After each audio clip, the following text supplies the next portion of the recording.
Assalamualaikum warahmatullahi wabarakatuh. Jauh sebelum Syekh Maulana Malik Ibrahim datang ke Pulau Jawa, sebenarnya sudah ada masyarakat Islam di daerah-daerah pantai utara, termasuk di Desa Leran. Hal itu bisa dibuktikan dengan adanya makam seorang wanita bernama Fatimah binti Maimun yang meninggal pada tahun 475 Hijriah atau pada tahun 1082 Masehi. Jadi sebelum zaman Wali Songo, Islam sudah ada di Pulau Jawa, yaitu daerah Jepara dan Leren. Tetapi Islam pada masa itu masih belum berkembang secara besar-besaran. Maulana Malik Ibrahim yang lebih dikenal penduduk setempat sebagai kakek bantal itu diperkirakan datang ke Gresik pada tahun 1404 Masehi. Beliau berdakwah di Gresik hingga akhir wafatnya yaitu pada tahun 1419 Masehi. Gresik sangat berdekatan dengan Surabaya. Pada masa itu kerajaan yang berkuasa di Jawa Timur adalah Majapahit atau Surabaya. Raja dan rakyatnya kebanyakan masih beragama Hindu atau Buddha. Sebagian rakyat Gresik sudah ada yang beragam Islam, tetapi masih banyak yang beragama Hindu atau bahkan tidak beragama sama sekali. Dalam dakwah kakek bantal menggunakan cara yang bijaksana dan strategi yang tepat berdasarkan ajaran Al-Quran yaitu, hendaklah engkau ajak ke jalan Tuhanmu dengan hikmah, kebijaksanaan, dan dengan petunjuk-petunjuk yang baik serta ajaklah mereka berdialog, bertukar pikiran, dengan cara yang sebaik-baiknya. Quran Surat An-Nahl 125, ada yang menyebutkan bahwa beliau berasal dari Turki dan pernah mengembara di Gujarat sehingga beliau cukup berpengalaman menghadapi orang-orang Hindu di Pulau Jawa. Gujarat adalah wilayah negara Hindia yang kebanyakan penduduknya beragama Hindu. Di Jawa, kakek bantal bukan hanya berhadapan dengan masyarakat Hindu melainkan juga harus bersabar terhadap mereka yang tak beragama maupun mereka yang terlanjur mengikuti aliran sesat, juga meluruskan iman dari orang-orang Islam yang bercampur dengan kegiatan musyrik. Caranya, beliau tidak langsung menentang kepercayaan mereka yang salah itu melainkan mendekati mereka dengan penuh hikmah. Beliau tunjukkan keindahan dan ketinggian akhlak Islami sebagaimana ajaran Nabi Muhammad SAW. Dari huruf-huruf Arab yang terdapat pada batu nisannya dapat diketahui bahwa Syekh Maulana Malik Ibrahim adalah si kakek bantal, penolong fakir miskin, yang dihormati para pangeran dan para sultan ahli tata negara yang ulung. Hal itu menunjukkan betapa hebat perjuangan beliau terhadap masyarakat, bukan hanya pada kalangan atas melainkan juga pada golongan rakyat bawah yaitu kaum fakir miskin. Keterangan yang tertulis di makamnya ialah SBB. Inilah makam almarhum Al-Maghfur, yang berharap rahmat Tuhan, kebanggaan para pangeran, para sultan dan para menteri, penolong para fakir dan miskin, yang berbahagia lagi syahid, cemerlangnya simbol negara dan agama, Malik Ibrahim yang terkenal dengan kakek bantal. Allah meliputinya dengan rahmatnya dan keridaannya, dan dimasukkan ke dalam surga. Telah wafat pada hari Senin 12 Rabiul Awal tahun 822 Hijriah. Menurut literatur yang ada, beliau juga ahli pertanian dan ahli pengobatan. Sejak beliau berada di Gresik, hasil pertanian rakyat Gresik meningkat tajam.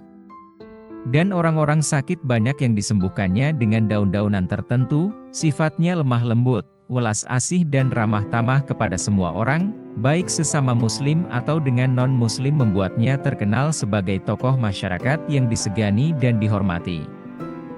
Kepribadiannya yang baik itulah yang menarik hati penduduk setempat sehingga mereka berbondong-bondong masuk agama Islam dengan sukarela dan menjadi pengikut beliau yang setia. Sebagai misal beliau menghadapi rakyat jelata yang pengetahuannya masih awam sekali, beliau tidak menjelaskan Islam secara jelimet. Kaum bawah tersebut dibimbing untuk bisa mengolah tanah agar sawah dan ladang mereka dapat dipanen lebih banyak lagi. Sesudah itu mereka dianjurkan bersyukur kepada yang memberikan rezeki yaitu Allah Subhanahu wa Ta'ala. Di kalangan rakyat jelata Syekh Maulana Malik Ibrahim sangat terkenal, terutama dari kalangan kasta rendah. Sebagaimana diketahui agama Hindu membagi masyarakat menjadi 4 kasta yaitu, kasta Brahmana, Kshatriya, Waisya dan Sudra. Dari keempat kasta tersebut, kasta Sudra adalah yang paling rendah dan sering ditindas oleh kasta-kasta yang lebih tinggi. Maka ketika Syekh Maulana Malik Ibrahim menerangkan kedudukan seseorang di dalam Islam, orang-orang kasta Sudra dan Waisya banyak yang tertarik. Syekh Maulana Malik Ibrahim menjelaskan bahwa dalam agama Islam semua manusia sama sederajat. Orang Sudra boleh saja bergaul dengan kalangan yang lebih atas. Tidak dibeda-bedakan. Di hadapan Allah semua manusia adalah sama, yang paling mulia di antara mereka hanyalah yang paling takwa di sisi Allah Subhanahu wa Ta'ala. Takwa itu letaknya di hati, hati yang mengendalikan segala gerak kehidupan manusia untuk berusaha sekuat-kuatnya mengerjakan segala perintah Allah dan menjauhi segala larangannya. Dengan takwa itulah manusia akan hidup bahagia di dunia dan di akhirat kelak. Orang yang bertakwa sekalipun dia dari kasta Sudra bisa jadi lebih mulia daripada mereka yang berkasta Ksatria dan Brahmana. Mendengar keterangan ini, mereka yang berasal dari kasta Sudra dan Waisya merasa lega, mereka merasa dibela dan dikembalikan haknya sebagai manusia yang utuh sehingga wajarlah bila mereka berbondong-bondong masuk agama Islam dengan sukacita. Setelah pengikutnya semakin banyak, beliau kemudian mendirikan masjid untuk beribadah bersama-sama dan mengaji. Dalam membangun masjid ini beliau mendapat bantuan yang tidak sedikit dari Raja Charmain, dan untuk mempersiapkan kader umat yang nantinya dapat meneruskan perjuangan menyebarkan agama Islam ke seluruh tanah Jawa dan seluruh Nusantara, maka beliau kemudian mendirikan pesantren yang merupakan perguruan Islam, tempat mendidik dan menggembleng para santri sebagai calon mubalik. Pendirian pesantren yang pertama kali di Nusantara itu diilhami oleh kebiasaan masyarakat Hindu, yaitu para biksu dan pendeta Brahmana yang mendidik cantrik dan calon pemimpin agama di mandala-mandala mereka. Inilah salah satu strategi para wali yang cukup jitu. Orang Buddha dan Hindu yang mendirikan mandala-mandala untuk mendidik kader tidak dimusuhi secara frontal, melainkan beliau-beliau itu mendirikan pesantren yang mirip dengan mandala-mandala miliki kelompok Hindu dan Buddha tersebut untuk menjaring umat. Dan ternyata hasilnya sungguh memuaskan. Dari pesantren Gresik kemudian muncul para mubalik yang menyebar ke seluruh Nusantara.